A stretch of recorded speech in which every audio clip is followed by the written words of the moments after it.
Ya'juj dan Ma'juj adalah dua nama suku dari turunan Adam, sama dengan kita manusia. Nabi SAW sebutkan ciri-ciri mereka. Mata mereka sobekannya kecil sehingga mata mereka kelihatan seperti sipit, tapi bola matanya besar. Mereka memiliki rambut yang keriting dan mereka memiliki poster yang umumnya seperti poster manusia. Hanya saja mereka ini memang menjadi fitnah, tanda-tanda hari kiamat. Mereka tidak berbaur dengan manusia yang lain. Salah seorang di antara mereka tahu kalau dia akan mati kalau sudah memiliki anak 1000. Tidak ada pengikutnya dari manusia biasa.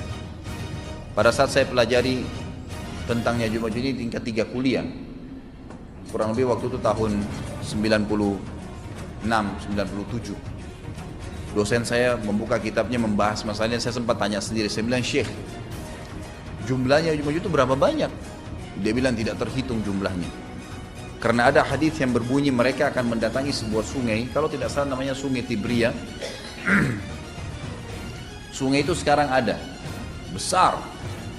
Bayangkan sungai ya, airnya banyak mengalir. Kata Nabi SAW, mereka akan mampir dan minum di situ.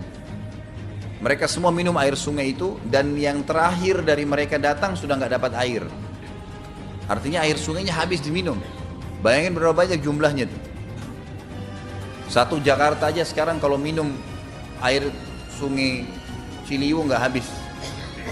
Mungkin nggak bakal habis kalau satu Indonesia pun minum. Bayangkan berapa banyak jumlah mereka tuh. Tidak terhitung. Nanti kan kita bacakan ayat-ayatnya tentunya. Banyak sekali ayat berhubungan dengan masalah itu. Tapi yang jelas pada saat itu Nabi SAW mengatakan, Allah berfirman kepada Isa, berkata, wahai Isa, aku akan mengeluarkan hamba-hambaku yang tidak ada seorang pun dari kalian bisa mengalahkannya, termasuk Isa alaihissalam, nggak bisa mengalahkan. Ini rata-rata nanti hari kiamat ini di Syam, banyak negeri Syam kita. Maka Nabi Isa pun alaihissalam menyelamatkan diri dengan pengikutnya ke Gunung Tur yang diikuti sama orang-orang yang beriman. Lalu tentu yang bisa ikut yang terjangkau pada saat itu, karena dunia sangat luas. Maka yang tidak sempat ikut dengan Nabi Isa alaihissalam, mereka dibunuh oleh Ya'juj Ma'juj. Allah Subhanahu wa taala memberikan ciri khas mereka, artinya cirinya mereka ini, mereka dihimpit di sebuah gunung. Di surah Al-Kahfi dijelaskan oleh Dzulkarnain. Dzulkarnain khilaf antara ahli sejarah mengatakan dia nabi atau dia orang saleh. Tapi Allahu alam, saya cenderung dengan pendapat yang mengatakan dia adalah seorang nabi.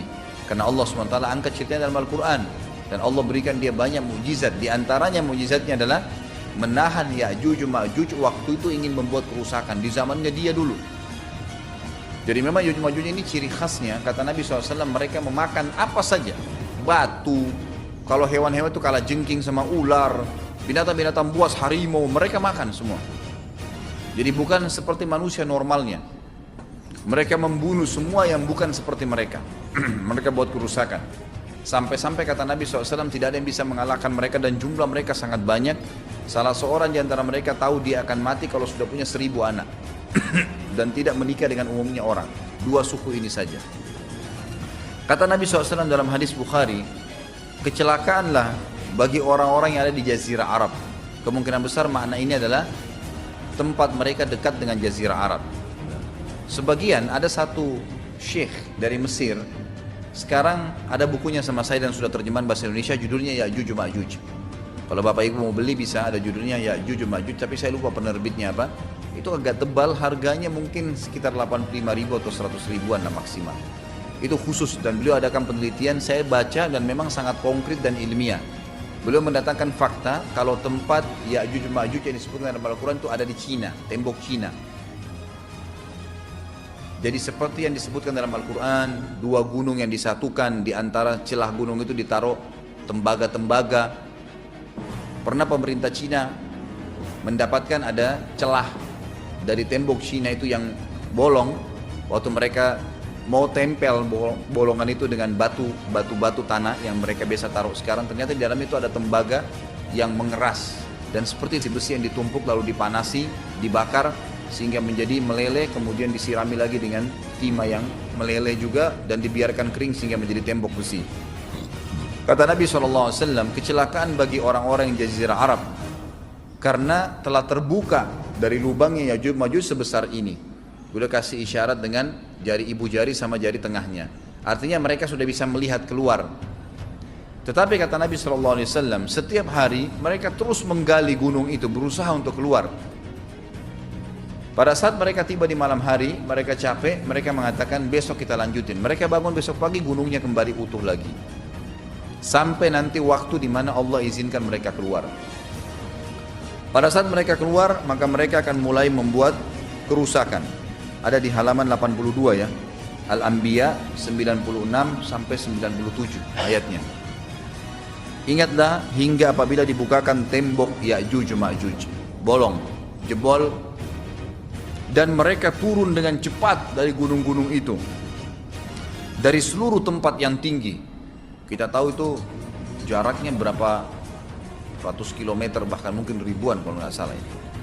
Semuanya itu akan dipenuhi Ya'juj Ma'juj, dan telah dekatlah, kalau sudah terjadi itu, kedatangan janji yang benar, maksudnya hari kebangkitan.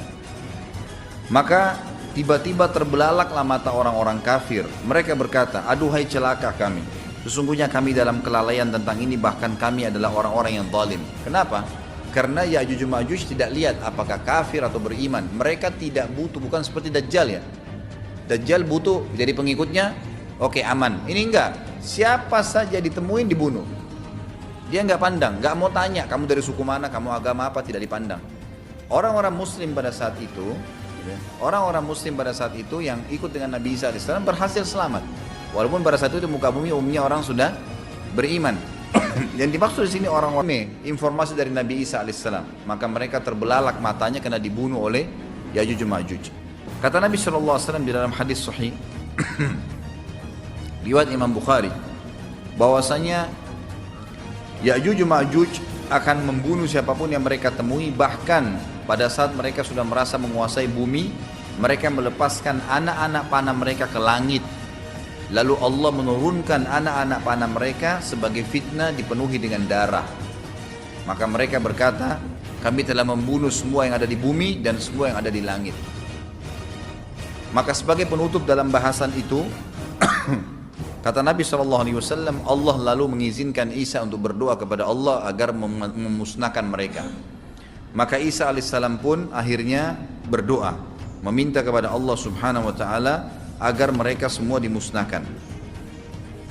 Maka pada saat itu pun Allah subhanahu wa ta'ala menurunkan kepada mereka hama. Sebagian hadis menyebutkan serangga kecil seperti cacing, banyak sekali yang menimpa tubuh-tubuh mereka. Setiap orang satu, dan itu membuat mereka mati. Dan mereka mati seketika semuanya. Jadi secara bersamaan semuanya meninggal. Allahu a'lam waktu itu berapa ratus juta jumlah orang Ya'juj Ma'juj pada saat itu, tapi semuanya akan mati. Dan seluruh muka bumi ini dipenuhi dengan jasad mereka. Setelah itu Nabi Isa AS pun berdoa kepada Allah subhanahu wa ta'ala agar menghilangkan jasad-jasad mereka yang baunya sudah luar biasa waktu saat itu disebutkan dalam hadis.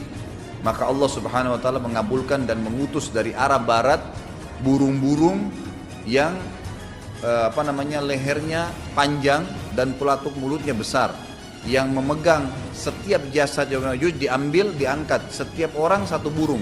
Bayangkan berapa banyak miliaran burung pada saat itu. Kita nggak tahu bagaimana, Allahu a'lam, tapi ini wahyu, penyampaian informasi yang pasti.